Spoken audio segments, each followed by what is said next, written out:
popular do nosso estado, do nosso país. Infelizmente, nada disso foi possível, mas é um dia muito especial no calendário da religião do nosso país, homenagem a Pedro, aquele que coordenava os apóstolos, padroeiro dos pescadores e a cultura. O senhor é nordestino, presidente Lula. Eu queria perguntar primeiro qual a sua memória. Eu sei que o senhor saiu muito criança de Pernambuco, mas as festas juninas tem no país todo. E eu sei que o senhor, inclusive, fazia festa junina quando era presidente da República. Qual a memória que o senhor tem da cultura popular, das festas juninas? O que o senhor lembra disso, de criança e de adulto? Flávio, primeiro eu queria dizer que é uma alegria estar conversando diretamente com o governador do Maranhão, com o povo do Maranhão, seja com internautas, seja com companheiros e companheiras que estão ouvindo o rádio.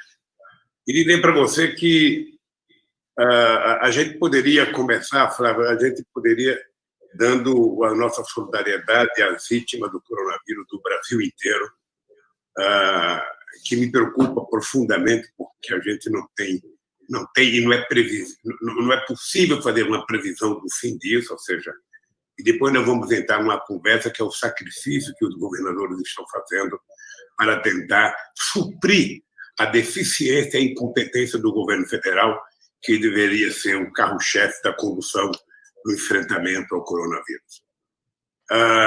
Eu queria te dizer que eu tenho uma coisa que me marcou muito em Garanhuns, era que a gente ia na festa, minha mãe pegava os 8 filhos dela, a gente ia para a festa de São João, São Antônio e São Pedro, e naquele tempo, eu não sei se hoje ainda tinha aquele tal de busca-pé, era aquele rojão que você soltava e as pessoas ficavam pulando para não ser atingido.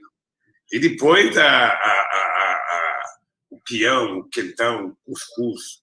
Eu tenho muita lembrança disso quando eu tinha 7 anos de idade, e até quando eu vim para Santos, em 1952, ainda em São Paulo, tinha muita festa junina, se comemorava muito. Depois, quando eu vim para a capital, diminuiu um pouco. Quando eu voltei para Brasília, quando eu assumi a presidência da República, a Marisa resolveu, toda a festa junina, a gente fazer uma festinha lá, com muita música caipira, com muito peão, muito quentão, e as pessoas, cada convidado levava o doce que gostava de comer, o peão, a pipoca. Então, eu tenho, mas eu conheço um pouco do Nordeste, eu sei o que significa o dia de hoje em São Luís do Maranhão, e também para todo o Maranhão, sei o que significa o São João para o Nordeste brasileiro, o que significa para uma cidade como Caruaru, eu sei, Campina Grande, na Paraíba, em Salvador, em muitas cidades do interior da Bahia. Eu tenho certeza que em muitas do Maranhão é uma festa popular, é uma festa barata, é uma festa que o povo vai, sabe, e se diverte muito, de forma muito barata. E é uma pena que o vírus, sabe, não tem a dimensão do que significa para o povo pobre do Nordeste brasileiro. Essa e todas as outras festas, ou seja, se o vírus tivesse assistido um Bumba Meu Boi, certamente ele não estava perturbando o povo de São Luís, ele estava deixando o povo se divertir, o povo brincar, sabe, como sempre brincou. Então, a minha lembrança é de uma cultura riquíssima do Nordeste, uma cultura barata, uma cultura, sabe, que é feita, parece que para pobre, parece que no Nordeste as festas são feitas mais para pobre. Em São Paulo tem a festa para os ricos e tem a festa para os pobres na periferia, que também é muito grande, viu, Flávio? Em São Paulo também tem muita coisa na periferia acontecendo, e é um prazer. Eu espero que a gente possa fortalecer a cultura popular, que a gente possa voltar o mais breve possível até as nossas festas juninas, até o nosso carnaval, até as nossas artes das cidades menores de cada país, para que o povo possa se divertir. E eu acho que é isso que torna o Nordeste diferente culturalmente do resto do Brasil. Por isso, eu quero dar os parabéns ao povo de São Luís, que comemorem. Se for comemorar, não beba, só comemore. Mantenha a distância, use máscara e não faça aglomeração. É isso. Aqui está tudo suspenso, presidente, por conta disso. mas na alma do povo fica esse espírito. Ontem mesmo havia grupos de Bumba Meu Boi aqui, fazendo uma lembrança na internet, várias lives, porque realmente fica no espírito do povo, né? Porque essa dimensão da cultura, a dimensão da alegria, também é transformadora, porque a gente não transforma realidades se não for com bons sentimentos. Bom, Flávio, você vai ver uma coisa fantástica, que vai ter muitas lives, com o conjunto completo, cada um na sua casa, e termina sendo um show bonito. Aliás, as lives é uma coisa fantástica, porque ela está permitindo que o povo que não pode pagar um show veja uma quantidade enorme de shows na televisão.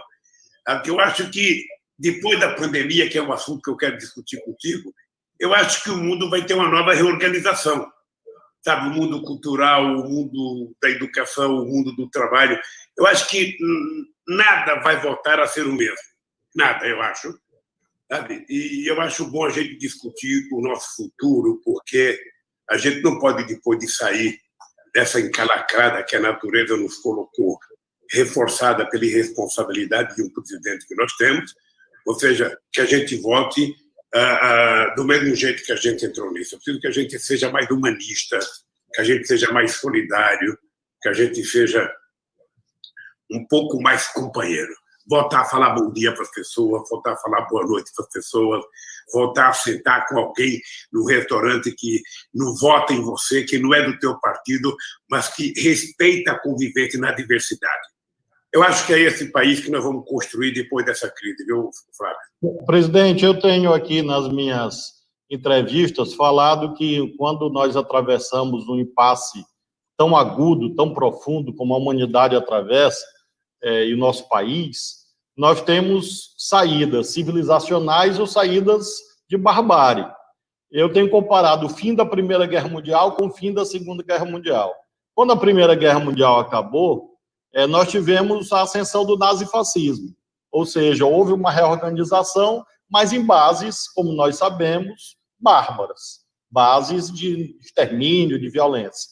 Depois da Segunda Guerra Mundial, nós tivemos o contrário, uma reorganização da sociedade no sentido da solidariedade, nasce a ONU, você tem uma reconfiguração do sistema supranacional, novas constituições na Europa.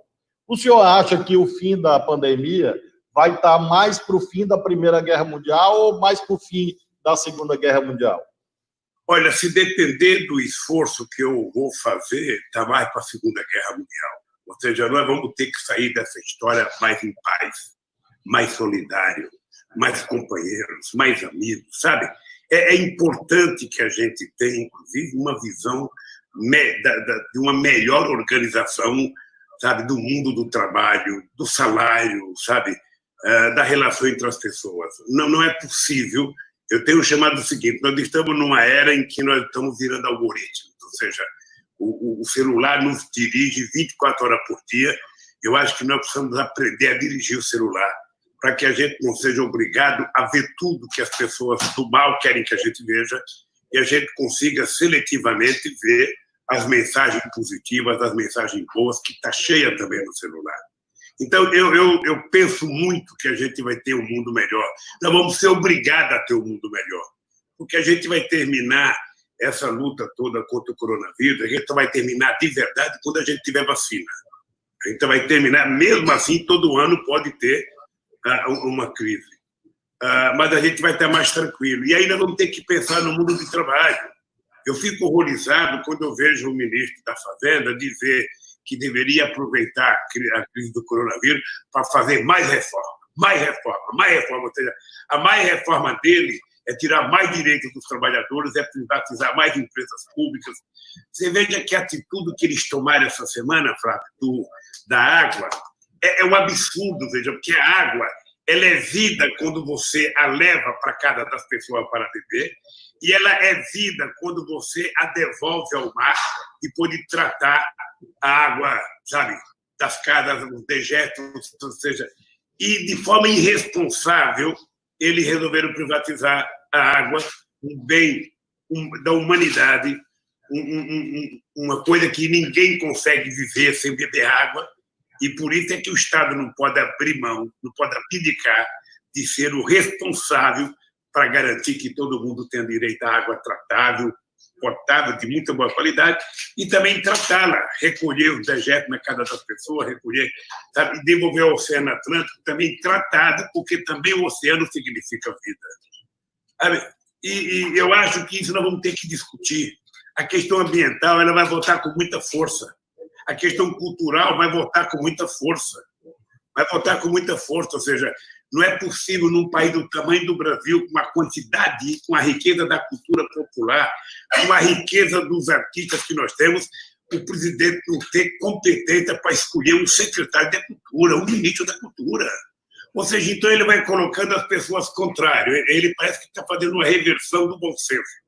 Ou seja, coloca no meio ambiente um cara que odeia o meio ambiente, coloca no direitos humanos uma pessoa que odeia o humano, coloca na educação um cara que odeia a educação, coloca na cultura uma pessoa que odeia a cultura. Ou seja, onde é que nós vamos parar?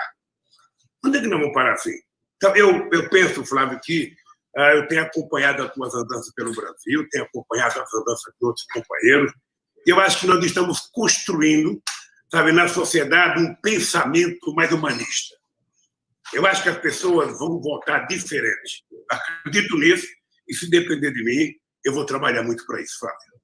Presidente, a pandemia ela é terrível do ponto de vista da saúde, como nós sabemos, causa sofrimentos terríveis, e há também os desdobramentos econômicos, que fazem parte dessa preocupação humanista que nós temos. Hoje eu dei uma entrevista no site UOL para o jornalista, que bom, para o jornalista Sakamoto, e eu falo da temática do auxílio emergencial, como o senhor leu. O senhor conseguiu ter essa marca da preocupação com mais pobres. Eu vou lhe contar duas histórias. Uma o senhor vai gostar, a outra não sei. A primeira foi uma senhora que eu inaugurei uma escola digna e ela veio, um pequeno sítio na frente da escola, ela me chamou pelo muro e disse, meu filho, ela já é uma senhora já no rumo dos 80, meu filho, 2 votos que eu dei na vida que valeram. Uma foi para ti por causa dessa escola, e a outra foi para o presidente Lula. E aí, isso num povoado do município de Barra do Corda. A outra história, uma senhora no município de Vargem Grande, no dia que eu inaugurei um restaurante popular. Ela me chamou, isso ano passado ainda, dizia assim, eu queria lhe fazer um pedido. E o senhor sabe que, pela experiência concreta da política, com justa razão, as pessoas pedem aquilo que elas estão precisando, direito, reclamam de algo que está faltando. Ela virou para mim e disse, eu quero lhe pedir só uma coisa. Eu digo, pois não, senhora, cuide do nosso velhinho. Aí eu fiquei sem entender direito, eu digo, velhinho? Aí disse, qual velhinho? O Lulinha. Então, essa parte eu não sei se o senhor vai gostar muito, porque ela disse que o senhor era o velhinho dela, mas ela com uma sinceridade, diz assim, cuide do nosso velhinho, defenda o nosso velhinho. Isso mostra, presidente, isso são coisas recentes, não são coisas antigas, não. Isso é coisa do ano passado e de 2018. Eu queria lhe perguntar como isso se vinculou ao povo com tanta profundidade, no coração da gente mais simples. Isso derivou de opções. E o senhor tem falado muito de colocar os pobres no orçamento. Luz para Todos é colocar o pobre no orçamento, Bolsa Família é colocar, universidade, ProUni, tudo isso é colocar os pobres no orçamento. O que é que o senhor acha que hoje, no Brasil, a gente tem que fazer, nós juntos, como nação, para colocar de novo os pobres no orçamento? Flávio, primeiro eu queria te dizer que você está fazendo isso no Maranhão. As informações que eu tenho, sabe, as pessoas que eu converso, as tuas entrevistas, é visível que você está fazendo isso no Maranhão. A minha tese ela é muito clara e muito prática. Tá? Enquanto você tiver um exército de pessoas que não têm competência financeira para consumir, esse país será pobre. Porque o que faz um país crescer, na verdade, é a qualidade de vida do seu povo. E a qualidade de vida do seu povo depende dos recursos que ele tenha, da educação que ele tenha. E os investimentos para gerar emprego dependem de demanda. Não tem nenhum empresário que vai investir uma fábrica no Maranhão para fazer estoque. Ele vai investir no Maranhão se tiver alguém que possa comprar. Por isso é que o Bolsonaro está encantado em criar. Você viu que ele agora está disputando com o Bolsa Família. Eu vi uma entrevista dele esse dia que ele está disputando. Porque ele tem um sonho de acabar com o Bolsa Família e colocar outro nome, né? A renda básica, que inclusive é um projeto de lei que nós aprovamos quando eu era presidente, para a gente colocar em prática na medida que a gente tivesse condições. Eu não importa qual seja o nome, não importa qual seja o presidente, eu espero que seja uma pessoa, sabe, de esquerda, uma pessoa progressista, uma pessoa que tenha sentimento social, para compreender o seguinte: não é possível você deixar o povo fora do orçamento, porque o povo ele não é problema, ele é a solução. Eu dizia isso. Você não sabe, Fábio, quantas brigas eu tive com o ministro da Fazenda, que as pessoas não têm dimensão do que é pobre. As pessoas não têm dimensão do que é pobreza, não. As pessoas acham que pobre é apenas um número estatístico que você pode utilizar em campanha. 13 milhões de pobres, 14 milhões de pobres. Sabe? O pobre você só vai conhecer porque a pobreza, o cara que está com fome, você está do lado dele conversando e você não está vendo a dor que ele está sentindo. A pessoa não sabe o que é isso. E eu me convenci que esse país, eu falo, só vai para frente o dia que a gente extirpar desse país a pobreza. E a pobreza, ela se extirpa com desenvolvimento econômico, com muitos milhares e milhões de micro e pequenas empresas produtivas, com muita capacidade de produzir com qualidade, de exportar, com mercado interno muito forte, porque a base da economia de qualquer país é o mercado interno. Sabe? É o mercado interno, ou seja, ele é que dá a base para os investimentos nos países. E eu estou convencido que nós poderemos resolver isso. O Brasil, veja, agora nessa crise é um exemplo. Eu vou dizer para você uma coisa: a melhor coisa que aconteceu para enfrentar a crise foi o Conselho do Nordeste que vocês criaram. Vocês estão tendo um problema, vocês estão sendo vitimados pela arrogância e pela ignorância do governo, pela ignorância do Guedes. Sabe, vocês ajudaram muito, mas vocês também ganharam uma animosidade desnecessária. Porque, veja, um presidente da República, o que deveria ter feito? Deveria ter reunido os 27 governadores de estados, reunido um conselho de especialistas, pegando alguns pesquisadores competentes no Brasil, sabe? Pegando tipo da Fiocruz, tipo o Instituto Butantan, pegando médico especialista, juntar com os governadores, com o secretário de Estado, com o ministro da Saúde, e estabelecer uma estratégia para que vocês levassem aos prefeitos.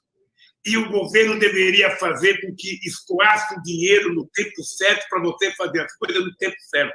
Porque quando o dinheiro chega, sabe? E eu lembro que o presidente de Gana, quando eu ganhei as eleições, acho que na primeira semana, ele telefonou para mim em Brasília pedindo dinheiro para comprar um avião, pedindo um avião em Ipanema para acabar com a praga de gafanhoto.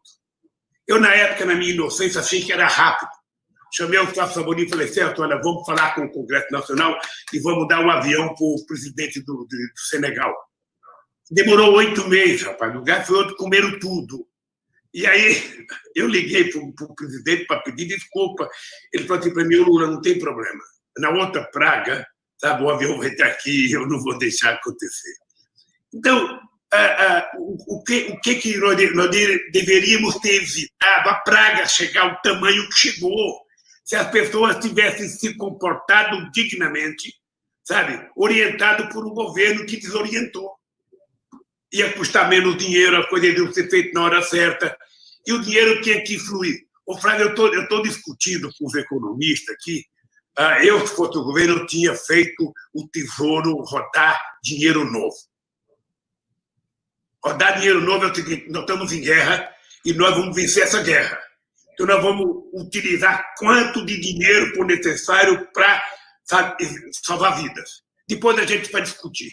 Quando acabar a guerra, nós vamos discutir. E eu dava como exemplo o Roosevelt. Imagina se o Roosevelt fosse fosse discutir o orçamento dos Estados Unidos para preparar para entrar na Segunda Guerra Mundial. Você sabe quanto o Brasil gastou, Flávio, do orçamento na Guerra do Paraguai? 11 orçamentos. O Brasil gastou 11 orçamentos para vencer a Guerra do Paraguai. Nós precisaríamos gastar, se fosse necessário, um orçamento inteiro para salvar o povo brasileiro do coronavírus. Depois que a gente tiver com a vida salva, a gente vai discutir como resolver. A sociedade teria interesse de discutir. A sociedade teria interesse de encontrar uma solução. E aí, você, com esse dinheiro, você cuidaria só do coronavírus e você poderia pegar um pouco das reservas, transformar em reais e fazer um investimento de infraestrutura para começar a gerar emprego e para tornar o Brasil preparado para a produção de por terminar esse coronavírus. O governo não está fazendo nada, o governo só fala em vender, agora quer vender Banco do Brasil, Eletrobras, Caixa Econômica Federal, ou seja, e vai vender o pré-sal, na nossa cara, vai vender o pré-sal. Ou seja, então, não vai dar certo, Flávio, não vai dar certo. Presidente, o senhor quer entrar em política, que eu acho que a nossa conversa não precisaria entrar por isso, mas é o seguinte, se o Bolsonaro não mudar de comportamento, nós vamos nos arrastar até 2022 chorando a morte de milhares e milhares de companheiros nesse país que poderiam ser salvos. Poderiam ser salvos, porque vocês, governadores, provaram que têm competência para fazer. Agora, muitas vezes, a dificuldade que vocês enfrentam, o dinheiro não chegar na hora, o financiamento não chegar na hora, o leito não chegar na hora, o remédio não chegar na hora, obviamente que dificulta. E o povo do Maranhão, o povo do Brasil tem que saber o seguinte, somente quem pode produzir dinheiro novo é o presidente da República, é o governo federal. O governador não tem como produzir. O governador, no máximo, pede e fica esperando. E ao invés do presidente da República atender com carinho, ele fica xingando os governadores, fica avacalhando com os governadores, quando ele deveria ser o responsável de tratar os governadores do jeito que os governadores estão tratando ele. Então, o crescimento econômico, meu caro Flávio, vai ser uma tarefa extraordinária para a gente trabalhar no próximo período. O senhor sabe que o comentário que eu ia fazer é que essa ideia que o senhor apresenta de uma coordenação nacional foi apresentada ao Bolsonaro pelo ministro Gilmar Mendes, do Supremo. Quando houve aquela decisão do Supremo, entendendo que os governadores e os prefeitos poderiam agir, nos termos do artigo 23 da Constituição, em nenhum momento o Supremo disse que o governo federal estava afastado do problema. Pelo contrário, é uma federação, o senhor foi presidente da República. O presidente, a esfera federal, a União, no caso, o governo federal, tem esse papel de coordenação, que não foi exercido nessa temática sanitária como deveria. E agora, na questão econômica, o senhor falou de vários caminhos, e principalmente esse tema do financiamento monetário. Eu estou muito preocupado, nós começamos falando de festa junina, da cultura, nós temos perda de renda. Quando a gente deixa de fazer festa junina, a economia da cultura para, tem até uma lei aí votada no Congresso para o Bolsonaro implementar, que a Jandira Fegali foi relatora, a lei Aldir Blanc de apoio à cultura, você desorganiza cadeias produtivas. E eu estou vendo agora, presidente, e eu queria lhe ouvir sobre isso, a dificuldade de micro e pequenas empresas, porque com muitos obstáculos, o auxílio emergencial, por esse período, está andando. Nós queremos que ele aumente, que ele seja prorrogado. Mas a situação das micro e pequenas empresas, agora, é dramática, porque havia uma ideia, o senhor falou de demanda, de que bastaria abrir tudo, que o consumo ia voltar. E agora muita gente está descobrindo que não. Eu vi uma nota agora da Associação Brasileira de Shopping Center, dizendo que em São Paulo a queda das vendas tinha sido de 70%, de 80%. O senhor não acha que esse dinheiro de micro e pequena empresa tinha que se transformar também num auxílio, ou seja, em vez de crédito, depositar direto na conta das micro e pequenas empresas, como a Europa fez em vários países? Claro que com contrapartidas sociais, manter emprego. Mas o senhor não acha que, em vez de crédito via banco, deveria ser criado um auxílio emergencial para micro e pequena empresa agora, já imediatamente? Olha, eu acho, Flávio, porque e quando você utiliza a palavra crédito, significa que o dinheiro tem que estar lá no dia seguinte, quando a pessoa precisa. O que eu tenho assistido na televisão são pequenos e médios empresários dizendo que foram atrás, que não tem dinheiro, que o banco não vai liberar. Ou seja, então você oferece uma coisa e não entrega. Seria muito melhor que o governo colocasse à disposição para manter o emprego de uma quantidade de dinheiro para os micros e pequenos empreendedores. Seria muito mais barato para o Brasil. Porque o que vai acontecer? Tem muita gente quebrando, e essas pessoas que quebram vão sair endividados, e essas pessoas que vão sair endividadas não vão ter condições de recuperar, sabe, os investimentos que fizeram e começar a funcionar, e continuar funcionando. O dado concreto, Flávio, é que o ministro da Fazenda do Brasil ele é um cidadão de um pensamento único. Me parece que o modelo Pinochet, sabe, cravou na cabeça dele e não sai. Ou seja, ele acha que o Estado não vale nada, ele acha que o Estado não pode nada, ele acha que o Estado não pode se endividar. Eu estava vendo essa semana, a dívida pública americana era 107%, já está 139%. Tá? E assim, quando quebrou o Lehman Brothers, presta atenção, Flávio, quando quebrou o Lehman Brothers, sabe? Primeiro teve o subprime nos Estados Unidos, que 10 milhões de pessoas perderam a casa. Não houve uma ajuda para as pessoas comprarem casa. Mas para salvar o Lehman Brothers, até agora já se gastou quase 25 trilhões de dólares para salvar o sistema financeiro. Ora, imagina uma parte desse dinheiro ajudando o empreendedorismo, ajudando o desempregado, ajudando o continente como a África do Sul, o povo virar um pouco de consumidor de alimento. Então, eu estou convencido que, quando eu falo de rodar dinheiro, as pessoas falam que o Lula está irresponsável. Não. É que se você alargar a base monetária, seja 300, seja 400, não vai causar nenhuma inflação. Não vai causar nenhuma inflação. Esse dinheiro tem que ser usado especificamente para cuidar do coronavírus. E a gente vai se virar com o resto. A gente vai tratar de garantir, de cuidar do emprego, de cuidar da oferta do que nós queremos fazer de obra pública nesse país. Quais são as principais obras que o Maranhão precisa, que Pernambuco precisa? Você sabe como é que nós fizemos o PAC, Flávio? O PAC, nós escolhemos as obras principais do governo federal, depois conversamos com todos os governadores para apresentar as principais obras do Estado, e depois conversamos com quase todos os prefeitos das cidades acima de 50 mil habitantes para mostrar quais eram as obras principais. A partir daí, você montou um processo. Para alguns estados com mais dinheiro, a gente dava financiamento, para os mais pobres, era dinheiro do orçamento. Olha, esse é o papel do governo. Esse é o papel do governo. O papel do governo é ter ação direta para resolver os problemas, coisa que nós não temos. Aí, quando você fala na cultura, se esse governo, se o Bolsonaro, ao invés de ter a relação dele com o miliciano, tivesse com a cultura popular do Rio de Janeiro, ele iria perceber quanta segurança ele poderia oferecer ao Estado com o envolvimento da sociedade e quanto dinheiro poderia gerar com a cultura popular funcionando. Financiar mesmo, financiar para a pessoa fazer live, financiar para a pessoa fazer apresentação através da televisão, criar um fundo cultural, como a lei, sabe, que você citou, e fazer o dinheiro sair. Porque, Flávio, você sabe que você é governador de Estado. Se não chega o dinheiro para você, você não pode repassar para o prefeito não pode contratar nada, ou seja, fica parada a economia.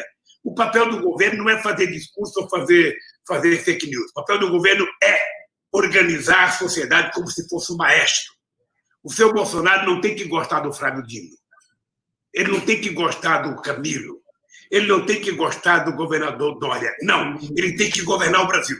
E tem que respeitar os governadores como ele quer ser respeitado. E ele sabe que nesse país, Flávio, não vai acontecer nada se não tiver o envolvimento da ponte lá, do prefeitozinho, da cidadinha menor que seja. É lá que está o UBS. É lá que está a UPA. É lá que está o doente. O doente não mora em Brasília. Ele mora em Catolé do Rocha. Ele mora em Caxias, Imperatriz, no Maranhão. É lá que está o doente.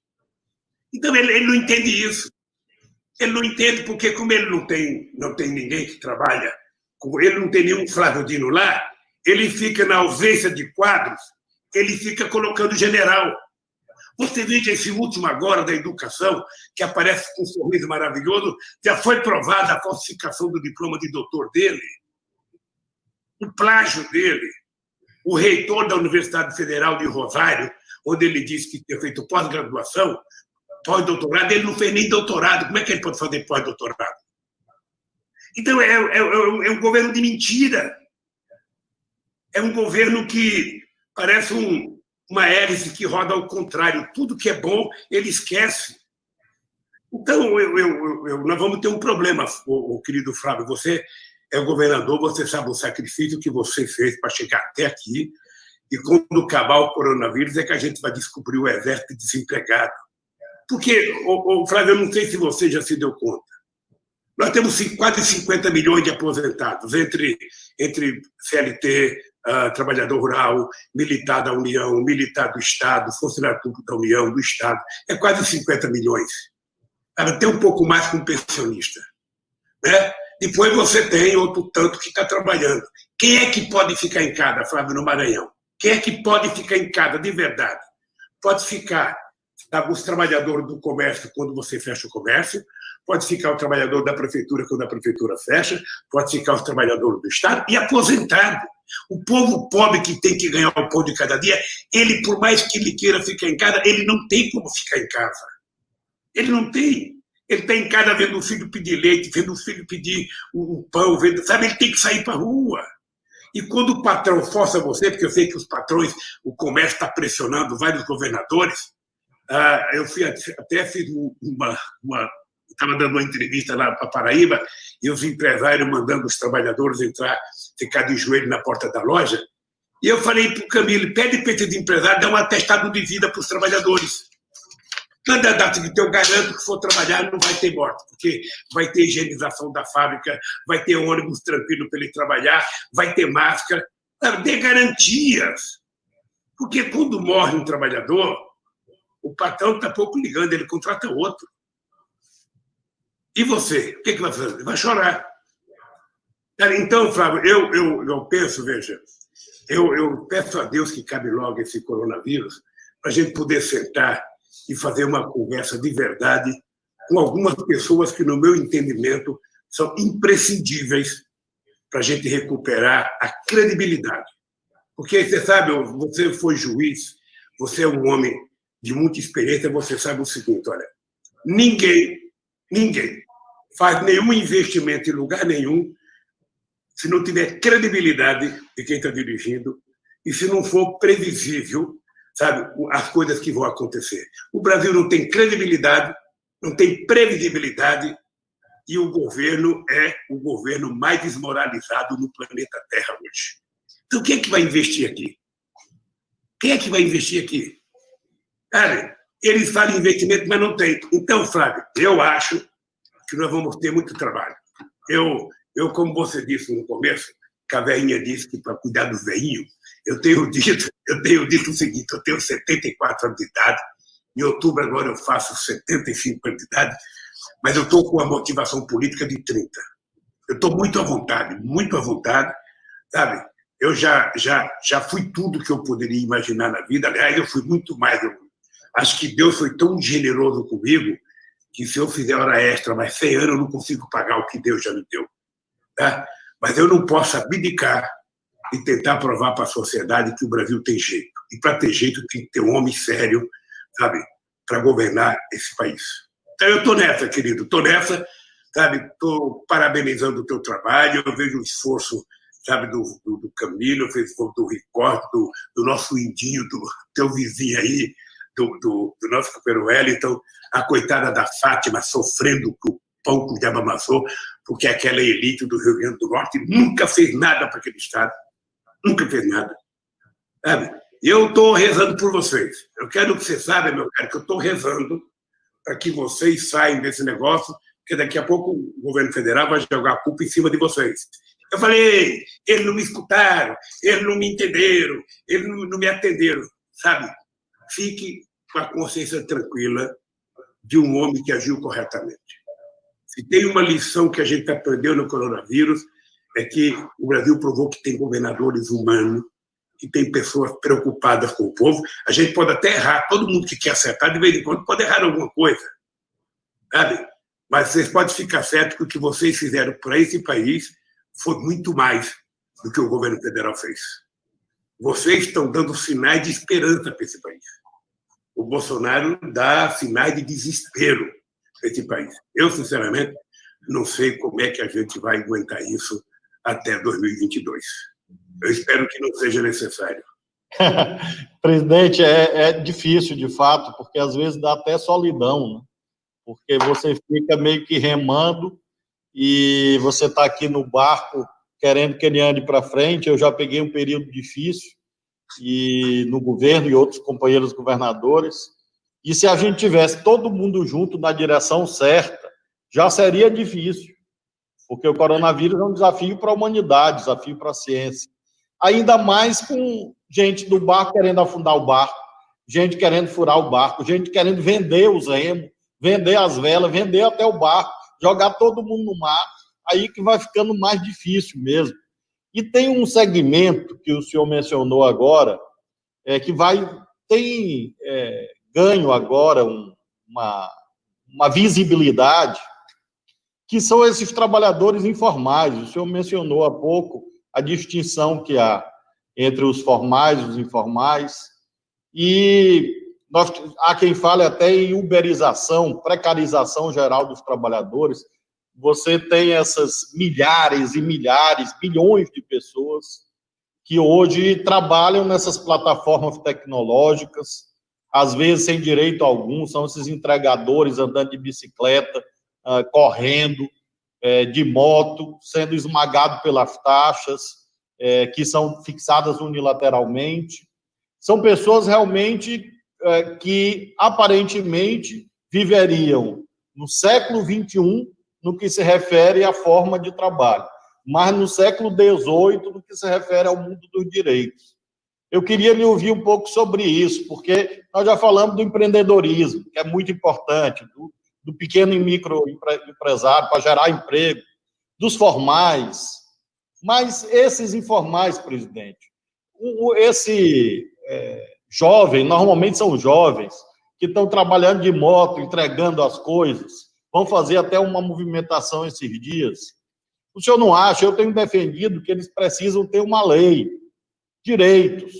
Não precisa, vai botar todo mundo na CLT. Não sei, tem que olhar, porque tem questões jurídicas também, constitucionais. Mas não pode ficar sem direito algum, como se fosse escravo. E eu queria ouvir uma mensagem sua, sobretudo esses jovens que se formam. A gente está fazendo investimento gigantesco em educação, escola de tempo integral. E, às vezes, vem um menino de 16, 17 anos e diz assim para mim: beleza, Flávio, escola de tempo integral, você está fazendo, como estamos fazendo escola técnica. O senhor criou o Instituto Federal, nós criamos aqui o Instituto Estadual. Nós temos hoje o Instituto Estadual no Maranhão todo, complementando o Instituto Federal. Agora, esse jovem tem o diploma e não tem trabalho, vai dirigir moto. Agora ele fica sem direito algum. O senhor não acha que tem que ter uma lei para proteger o direito dessas pessoas? Pelo amor de Deus, eu tenho dito, Flávio, o seguinte: olha, a nossa geração conquistou quase tudo que nós conquistamos no direito do trabalho no século XX. Nós tivemos duas grandes guerras no século XX, a de 14 e a outra que terminou em 45, e nós tivemos duas grandes revoluções. Tivemos mais, mas duas marcaram a humanidade, a Rússia e a China. Por conta dessas duas revoluções, tá? E da Segunda Guerra Mundial, sobretudo a Segunda Guerra Mundial, em que o mundo foi bipolarizado, ou seja, você tinha duas posições muito, muito sérias, uma posição comunista, uma posição capitalista, é que os trabalhadores conseguiram conquistar o estado de bem-estar social em função da guerra da União Soviética, em função da guerra chinesa. Foi com medo de que os trabalhadores da Europa Ocidental, sabe, fizessem mais greve do que já estavam fazendo, brigassem mais, que o capitalismo resolveu atender uma grande parte da demanda dos trabalhadores. E nós chegamos ao estado de bem-estar social. Aqui no Brasil, nós não chegamos a isso. Mas nós estamos perdendo tudo que nós conquistamos no século XX, no século XXI. É indescritível. Eu lembro, Flávio, como eu sou mais velho do que você, eu participei da greve de 62 pelo 13º salário. Eu participei daquela greve, eu já estava dentro de uma fábrica com 15 anos de idade. Então, nada que os trabalhadores conquistaram veio de graça, foi muito sacrifício, muito, mas muito sacrifício. Eles acabaram com tudo. E para os trabalhadores, acabaram com o direito e venderam a ideia de que todo mundo era microempreendedor. Agora que as pessoas estão descobrindo, o companheiro está numa moto entregando pizza meia-noite, 1h da manhã, entregando outra coisa de bicicleta. Se ele se acidentar, ele não tem nenhum plano de seguridade para lhe garantir. Se ele se acidentar, ele é mandado embora sem nenhum direito. Se roubar a bicicleta dele, ele não tem como receber. Se roubar a moto, ele não tem como receber. Então, ele não é microempreendedor, é quase que um microescravo. A gente não gosta de falar isso, mas no tempo da escravidão, o senhor do escravo era obrigado a ter responsabilidade com a comida do escravo e com a saúde do escravo, porque era uma propriedade dele. Olha, depois de nós fazermos greve, guerra, revoluções e ganhar um estado de bem-estar social, eles tiraram tudo, em nome da modernidade. Eu vi naquela reunião, que eu não sei aonde foi feita, aquela que eles falaram muita bobagem, o Guedes falar para o Bolsonaro, se eu fizer mais um pouco de reforma, eu vou gerar mais 4 ou 5 milhões de empregos. E o Bolsonaro acredita. Ele não vai gerar coisa nenhuma, ele vai gerar subemprego de pessoas, sabe, que não tem nenhuma qualificação. Qual é a qualificação de entregar pizza? Qual é a qualificação de entregar almoço? Eu vi um motoqueiro falar uma coisa linda. Eu falei, é muito difícil a gente andar, sabe, com um cheiro de comida atrás da gente e a gente com fome na frente. É verdade, Flávio. Então, é preciso... Eu acho que a Justiça do Trabalho deveria ter reagido mais. Acho que o Ministério Público do Trabalho deveria ter reagido mais. Sabe? Mas nós vamos ter que reagir. Não tem jeito. Nós vamos ter que fazer uma lei para regulamentar o direito dessas pessoas que estão deserdadas pelo Estado brasileiro. E aí eu volto a uma coisa que você perguntou agora há pouco, Flávio, que eu acho fantástico, é o seguinte. Imagina você se não existisse o SUS no Brasil. Imagina, o SUS é responsável por estar salvando esse país. E é boa essa elite lembrar que 63% do leito do SUS foram feitos em 13 anos de governo do PT. É importante lembrar, porque eles mostram os defeitos, eu tenho que mostrar as virtudes. Ou seja, e o SUS, você está lembrado, em dezembro de 2006, sabe, para terminar o meu primeiro mandato, os tucanos tiraram a CPMF, a pedido do Paulo Scaff, a pedido para tiraram 40 bilhões de reais. Eu mandei uma carta para ser lida pelo Pedro Samon, dizendo que se fosse aprovada a CPMF, eu daria 100% de CPMF para a saúde. Eles acabaram. E acabaram por ignorância, porque muitos que votaram para acabar com o CPMF foi governador 2 anos depois. E aí é que se deu conta da necessidade do dinheiro. Eu acho, não sei se você pensa assim, Flávio, eu queria ver a tua opinião, eu acho que o coronavírus, sabe, a necessidade de combatê-lo fez com que a sociedade entendesse que o Estado não pode ser um Estado mínimo. O Estado não pode ser fraco. Eu não quero um Estado empresário, mas eu quero um Estado indutor. O Estado tomando decisões. O Estado fazendo cumprir as coisas. Porque não é possível um Estado que não pode nada. Você tem agência para tudo agora, ou seja, você tem um ministro, mas o ministro não pode nada porque a agência está lá. Quem é que indica os caras da agência? São os empresários. Então, o Estado brasileiro foi privatizado. Foi privatizada, é só você olhar da agência quem é que está lá dentro. O senhor sabe, presidente, que em relação ao SUS, é importante até uma pesquisa, o senhor conhece muita gente de universidade, quem ampliou leito nessa crise foi a rede pública. Eu lembro que em 2019, a agenda que se falava era de acabar com o SUS, governo federal, e colocar no lugar um voucher, um cupom, um vale, um cartão, um plano de saúde. Ou seja, a gente ia andar para trás. O senhor sabe o que teria acontecido se isso tivesse ocorrido? As pessoas iam ter até o voucher na mão, vamos imaginar que tivesse. Lá o cheque, o cartão. Mas não iam achar leito, porque as lógicas são diferentes. O setor público é prestação de serviço, não visa o lucro. Por isso que ele é insubstituível. Assim como em outras atividades, o mercado é insubstituível. São esferas diferentes. Até tem um texto do Xi Jinping, que o senhor conhece bem, presidente da China, que diz assim: o mercado não é uma instituição do capitalismo, é uma instituição da sociedade. Então, o mercado tem que ser mantido. Agora, ele não pode governar tudo, porque se tivesse, por exemplo, que depender da expansão de leitos nos hospitais privados, as pessoas teriam o voucher e não teriam hospital para entrar.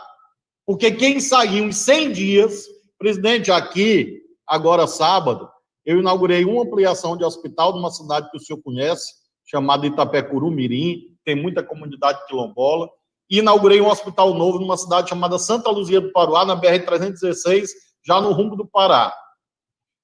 Nós fizemos 13 inaugurações em 100 dias, abrangendo aí hospitais de campanha, mas, sobretudo, hospitais definitivos. Agora, isso é no país todo, compara com o setor privado. E eu queria destacar, nós já estamos caminhando meio que para o fim, eu queria destacar que, além do investimento no SUS, nós tivemos um papel extraordinário, estamos tendo, dos profissionais de saúde. Então, o senhor que tem uma liderança enorme no Brasil e no mundo, conhece muita coisa, andou muito, tem título de doutorado, honoris causa nesse planeta inteiro, governou o Brasil. O senhor imaginou, depois dessas décadas de vida, que os nossos profissionais de saúde passaram por uma situação tão difícil? O que o senhor tem a dizer?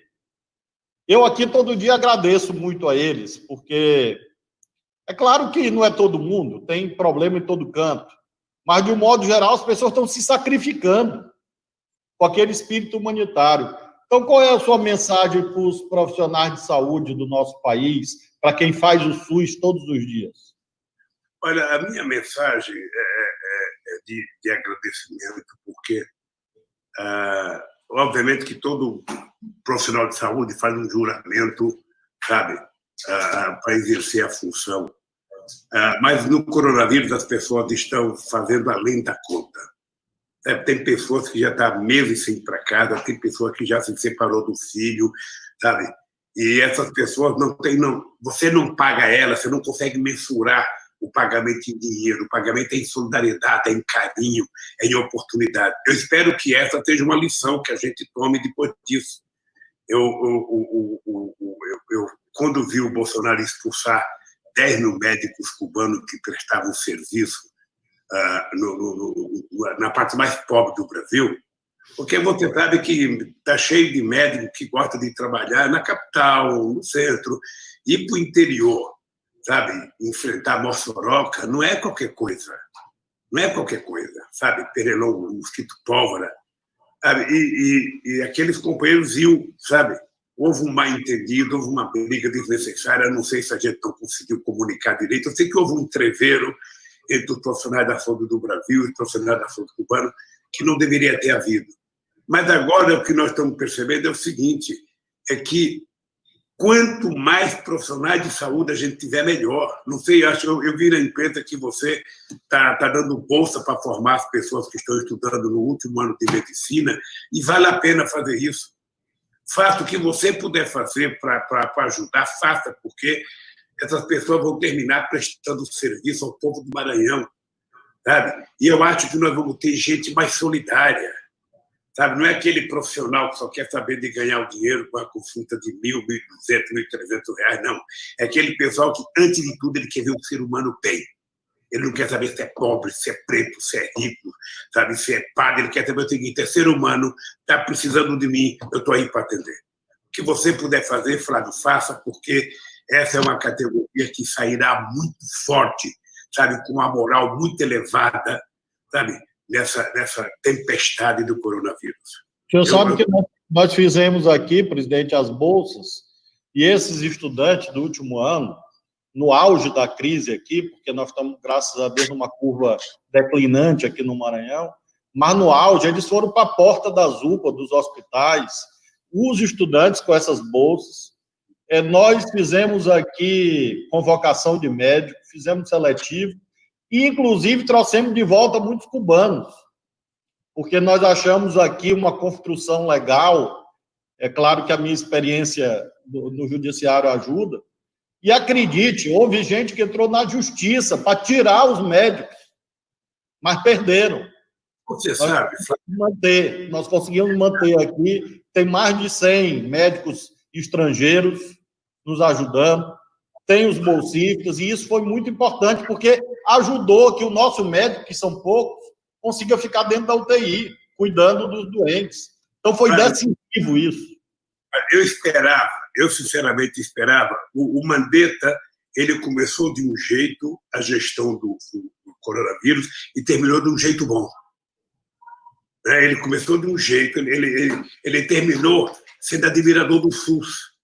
Sim, é verdade. Ele antes criticava o SUS. Quando ele começou a ficar, sabe, um prestador de serviço digno, ele foi afastado. Era visível que aquele outro ministro que o Bolsonaro indicou, não sei se você teve contato com ele, era visível que ele não era médico. Ele era formado em oncologista e foi para o mercado. Ele foi vender tratamento de oncologia. Ele não era um médico, ele não sabia o que era um SUS, ele não sabia o que era uma UPA. Acho que ele nunca viu uma gota de sangue, a não ser, sabe, quando ele estava na faculdade. Toda entrevista dele eu falava: não é possível que esse cara seja médico, não é possível, ele não pode ser médico. Ele pode ser um grande empresário, muito inteligente, outra coisa, mas ele não sabe dar uma injeção. É capaz de não saber medir a pressão da pessoa. Era a impressão que eu tinha, sabe? Aí sai esse cara também, ele saiu porque estava ficando ridículo. Ele sai e vem um general. Olha, o general também dá de cara a ideia de que não entende de saúde, não entende de SUS, não entende de UBS, não entende de hospital público, e levou logo de cara mais 18 generais para lá, não sei para quê. Sabe, um desrespeito. E o que eu fico triste é que o Conselho Nacional de Medicina, os conselhos estaduais, deveriam estar protestando.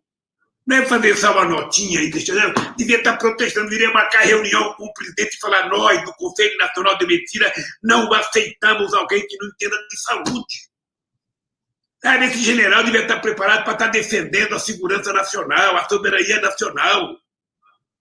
Sabe, mas se meter numa área que ele não conhece, Flávio, é muito delicado. Sabe, continua, sabe o que vai acontecer, Flávio?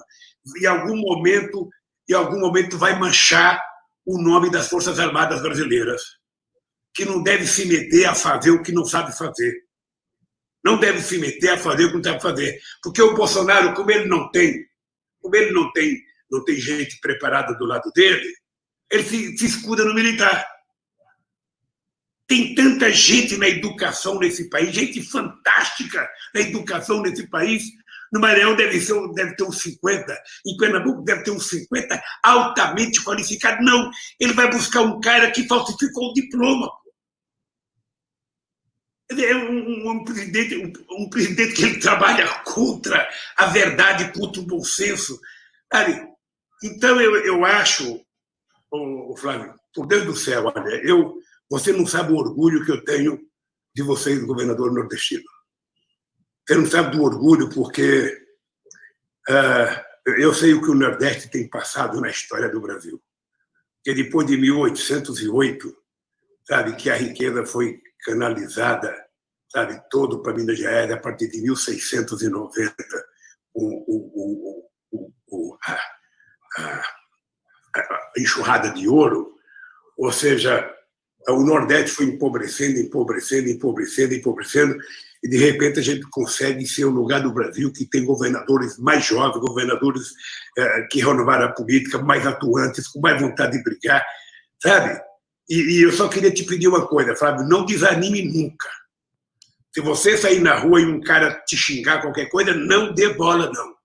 Sabe? Continue trabalhando, porque eu acho que qualquer pessoa que entender de política sabe que vocês estão fazendo as coisas certas, que o conselho é uma coisa nobre, sabe? Que é difícil, mas vocês estão dando um jeito. Você está lembrado? A gente tinha criado o conselho de prefeitos para comprar coisa mais barata, para comprar... Sabe? Está provado que tem jeito no Brasil. Está provado que o Brasil não pode ficar dependendo da esmola do presidente da República. O presidente da República, quando ele promete, faz um acordo e promete passar dinheiro para o Estado, esse dinheiro tem que sair na semana seguinte. Porque a burocracia do dinheiro chegar no Maranhão é tão difícil, sabe, que com boa vontade não chega, imagina com má vontade.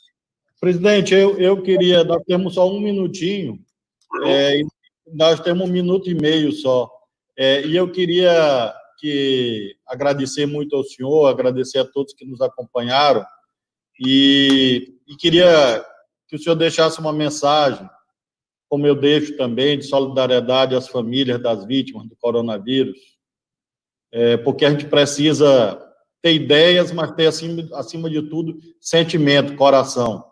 Então, obrigado ao senhor, obrigado a todos que nos acompanharam e passo o senhor para a mensagem de encerramento, dedicada a essas famílias.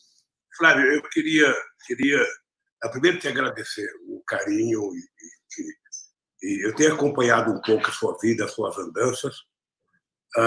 Quero agradecer o que você tem feito pelo povo do Maranhão, sabendo que quando a gente governa, a gente nunca consegue fazer tudo o que precisa fazer, por mais que a gente queira fazer, às vezes a gente não consegue fazer. A gente não deve fazer nada esperando agradecimento. A gente, quando governa, a gente faz as coisas porque sente que é necessário fazer, mas não vai ficar esperando agradecimento como o Bolsonaro. Tudo que ele faz, ele quer um agradecimento. Eu quero dizer ao povo do Maranhão para ter fé em Deus, que de cabeça erguida, com muita vontade de lutar, a gente vai terminar aprendendo muito e vai sair muito forte dessa crise do coronavírus. A gente vai ver. Eu tenho, às vezes, a esperança de que Deus faz as coisas, sabe, escreve certo por linha torta. Quem sabe esse susto que a humanidade está tendo é para a gente se dar conta de que cuidar do meio ambiente não é uma coisa, sabe, secundária, não. Cuidar do meio ambiente é uma coisa muito séria, muito séria. Então, nós vamos cuidar com muito carinho, sabe? Nós temos que cuidar da nossa água, nós temos que cuidar da nossa floresta, nós temos que cuidar, sabe, da nossa alimentação. Nós precisamos, sabe, dar importância para isso, porque tudo isso significa vida. Na medida que a gente vai destruindo, a gente colhe uma praga como essa. Não sei se você está vendo, até uma praga de gafanhotos chegou, estava ali no Uruguai, na Argentina. Eu pensei que não existia mais no Brasil isso, e vai chegar.